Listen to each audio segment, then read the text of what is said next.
Hello, welcome to White Birch Tarot. This reading is for the winter solstice if you're in the northern hemisphere, which is occurring on Thursday, December 21st, approximately, I think it said 10:30 p.m. Eastern Standard Time. I did it for New York. I printed out the chart. There's so much going on. It's just astounding. Anyway, I'm going to start off with a short poem. I shouldn't take up the time, but I found this poem. I think it's the most beautiful poem I've ever heard. I've never heard of this poet. Her name is Liesel, L-I-S-E-L, Mueller, M-U-E-L-L-E-R, and this is called In Passing.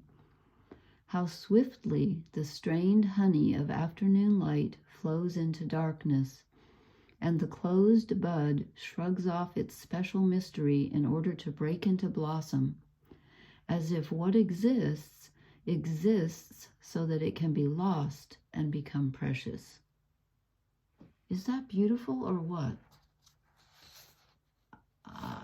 That's just astounding. I don't know. Okay, I'm going to talk about the astrology for a few minutes. There's so many things. I have like, 6 things here. So I'll try to go through them quickly, but they're important. They're important. So I'm going to just say, yes, I have number 1 here. Okay. So we have Mars in Sagittarius, which is a fire sign. And it is trining, which is a good flow, easy flow aspect.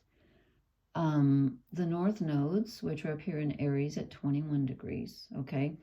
So this is about yourself and having faith in your purpose. It's like blending your desire and your purpose together. This is all about having faith in yourself, okay, and your purpose, which is kind of one and the same. So it's kind of like your desires and your purpose. Okay, then we have Venus at 20 degrees of Scorpio, opposite Uranus in Taurus at 19 degrees. Okay, now this is going to bring in, this could be conflicting energy because it's opposite. And Uranus is the collective consciousness, and it's also sudden happenings. And Venus is your relationships, what you love. Could be a relationship with a pet, a tree, a loved one, a romantic partner.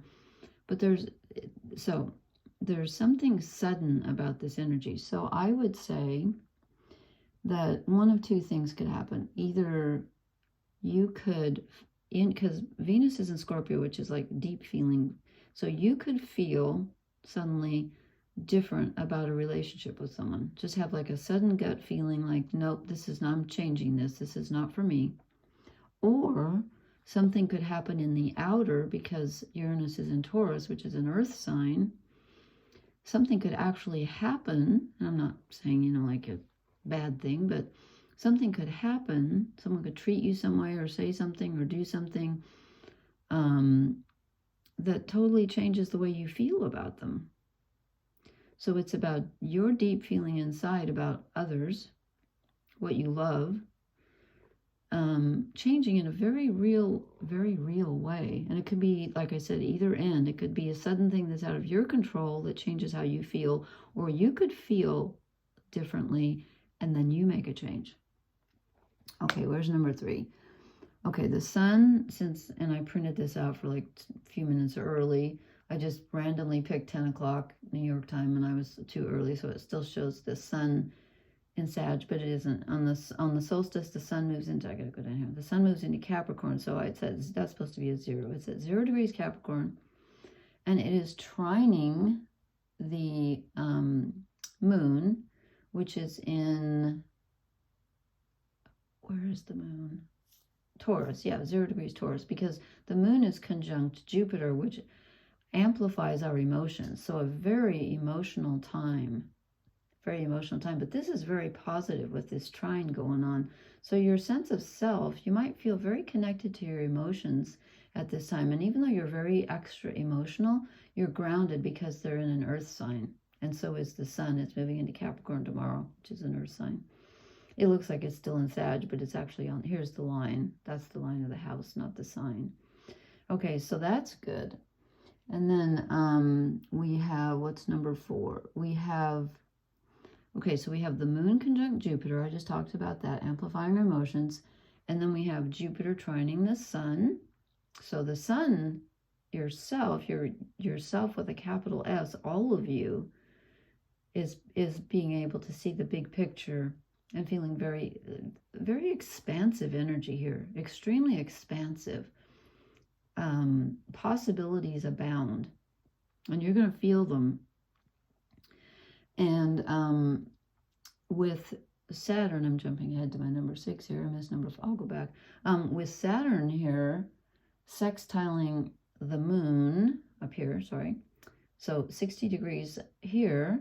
That's a 2. So sextiling the moon, sextiling the sun. This grounds, again, this is more grounding energy with Saturn. Even though Saturn is in Pisces, which is a water sign, not very grounded, Saturn is limits and boundaries. So you could be discovering like your emotions and your will are able to be manifested at this time, and you might feel more grounded than you felt in a while. This is a great time to imagine what you want. Not so much imagine, because that's Neptune, but like envision, you know, the future, your desires. Envision what you want and think about practical steps that you can take to get it, because if any time is going to be the time to get it, it's going to be now. Let's see, I already said that. Maybe that was, did I get everything? Yeah, maybe I did. And then there's more coming when we have the full moon on the 26th, which is going to be in Cancer. So yeah. So anyway, I did a tarot reading, but I just wanted to mention those things because we have so much going on in the sky. So okay, let me move this, and I couldn't even decide what deck to use because it's so much stuff happening. So I just chose the I'm super tired because I went to the dentist today, and I don't like going to the dentist. It freaks me out because I don't like the stuff they inject into you. I don't like it. Anyway, so I hope I can do this, but I'm going to try. So here's the interesting thing. So as I said, Venus opposite Uranus can cause a little bit of headbutting with others because Uranus is, you know, it's not personal energy. It's the energy of the collective, the group. So you might kind of feel like you against the world sometimes with Venus opposite Uranus, and oppositions can be tricky. So the first card I drew is the 7 of Wands, which is a very contentious card. This is us defending ourselves. So here comes some defensive energy. And honestly, I was surprised. I expected, now we've got some good cards. We really do. But most of these aspects are positive, except for the Venus opposite Uranus. But that's very, very strong because Uranus is in Taurus, which is Venus's, one of the signs she rules. And I'm sorry if I sound funny, but my mouth is still kind of hurting. Okay, so here comes some contentious energy. You might feel a little bit like others are against you at this time. Then I got the 7 of Cups, another 7. But this is the imagination card. And tonight, instead of this being fruitless imagination and wasting your time daydreaming, this is like, you know what? With all this Jupiter stuff going on, all these aspects to Jupiter and the sun and the moon, go ahead and imagine whatever you can for yourself because you can do it. You can. You might have to put some work into it. I'm not saying that, but it's possible. This is really a great time of possibility. And you know, actually, the solstice is the beginning of the new year. It's the new solar year, so great way to start out the new year with that. Then we get the 2 of Pentacles. And this is about juggling.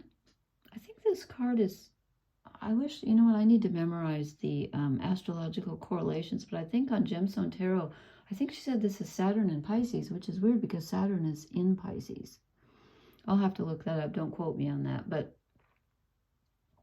this is about juggling 2 things, but it's also in a way about manifesting. It's about balancing the opposites. And as I said, let's see, the sun and the moon right now are trining each other, which is great. And the moon's growing in light because we have a full moon on the 26th, depending on where you are. So we're juggling some energy here, but we're starting to balance it. It's finally starting to balance out. It's been wonky energy for a while. It's finally starting to balance out. And then I get the Seven of Pentacles. This is evaluating how far you've come, taking stock of, I would say this has to do with the end of the year. It's like looking back on 2023 and saying, what did I accomplish, and what do I want to take forward with me into the new year, and what do I want to accomplish in 2024? Okay, taking stock. And then I get the Six of Cups, which is the nostalgia card, the remembering your childhood. It's looking back, and again, it's the end of the year. You know, if there's one song I cannot stand to hear, it's Auld Lang Syne, because it makes me cry. I don't like New Year's Eve. I don't like it. And again, actually, the actual beginning of the year is really tomorrow. But, you know, in the States, we have New Year's Eve on December 31st, and I hate that holiday with a passion. You're supposed to be happy, and I don't know, that song just makes me cry. Does anybody else cry when they hear that? So this is looking back on the year, maybe looking back at those people you've lost, or, you know, old memories. I mean, you can't help it at the holidays anyway. And then we get the Five of Wands. Now here's some more contentious energy. People are fighting.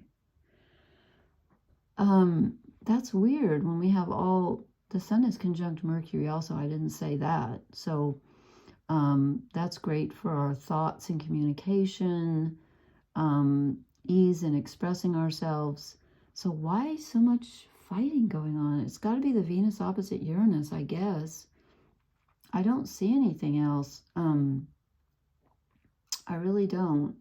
Except, you know, Pluto's still at the tail end of Capricorn, and I mean, the tail end of Capricorn for Pluto is just like, that's just a grind for all of us. So watch out for some arguments. That could be the suddenness of that Uranus. Like, just somebody says something and boom, you're in an argument. And then we get Rhiannon, the Empress. So here's Venus, okay? So does she win in the opposition? Well, no, but she holds 50%. She holds her place. So we have great Venusian energy. So we have stability, we have love, we have prosperity, we have sensuality, because we have so much Venus energy right now. And with Jupiter and the moon in Taurus, that's, you know, that's Venus energy. So a lot of that going on. And then the next card, look who we get again. The Star again. And this is generally considered to be Aquarius energy, which is ruled by Uranus. So I'm saying we've got the Empress, which is Venus, and the Star, which is basically Uranus. They're opposite each other. So it's a balance. It's trying to balance the needs of others, not so much the needs as the ideas of others, with our own emotional needs, because Venus is in Scorpio. So it's, again, it's a very deep subconscious, like, what am I trying to say? Sorry. Like, you're in touch with very, very deep subconscious emotions. And they could, you know, they could come out suddenly too, with being opposite Uranus. You could just, like, all of a sudden have a memory or a feeling, and just kind of, you know, in my grief group, we call that a grief ambush, but it doesn't have to be grief. It could be a happy memory, because the Six of Cups is nostalgia, which is, you know, bittersweet mixed with. Okay, then I drew the two cards came out for overall energy. One is the King of Cups. This is generally Neptunian energy. But there's a lot of emotion right now with Jupiter and the moon together. It just magnifies your emotions, just like, you know, just to the 10th power. So this is a very emotional time, but he's not being swept away because he's the king. So it's in Taurus. Again, it's grounded, but it's emotional. And then we get the Ten of Cups again as an overall energy card, which is emotional satisfaction. I mean, you can't beat this, you know. This is a great card. So I don't quite understand why we got so much fighting going on. Again, it could be the trying to find the balance between others' ideas and your own. That's definitely Venus opposite Uranus. And this is the Taurian energy coming in, Taurus energy, and the Jupiter conjunct the moon with the King of Cups. Okay, then I do a shadow card, just as if I needed any more. And look what came out. The Five of Wands again. More fighting. Or more, you know, more arguments, more hot-headedness. Okay, what did I say? Mars is trying the North Node. That's not a bad thing. Although the North Node is in Aries, and Aries is known for being hot-headed and having a swift temper. And Mars rules your temper, so I don't know, maybe that ignites some fiery energy. There's some fiery energy going on for sure, because Mars is in Sagittarius and the North Node is in Aries. So yeah, there might be a few arguments. I mean, it's going to be Christmas, you know, families get together. Should I draw an oracle card or should I stop now while I'm ahead? I'm just going to draw one, just one. Okay, that one wanted to come out and I just kind of stopped it. No, that's not the right one. Ah, okay, this one fell out of my lap. Oh, it looks just like the other one. Okay, all right, never mind. Well, this is exciting. Chop wood. Seriously? Well, okay. I did say that you have to take steps. This is time to take stock of what you accomplished last year, what you want to accomplish for the next year. And, you know, sometimes that requires list making, making decisions, and grounding your imagination, which is it's a really good time to do that, though, with Jupiter and Taurus conjunct the moon. Okay, so you're going to have to chop some wood and be practical. Jupiter's all about being practical. The sun's moving into Capricorn, ruled by Saturn, which is all about being practical. So, yeah, it's going to be a practical, emotional time. I know those two don't usually go together, but they are now. Okay, thank you so much for listening. Please hit the like, share, and subscribe buttons. Excuse me. My mouth is hurting. Sorry this is so long. I will talk to you later. Good night. Blessings.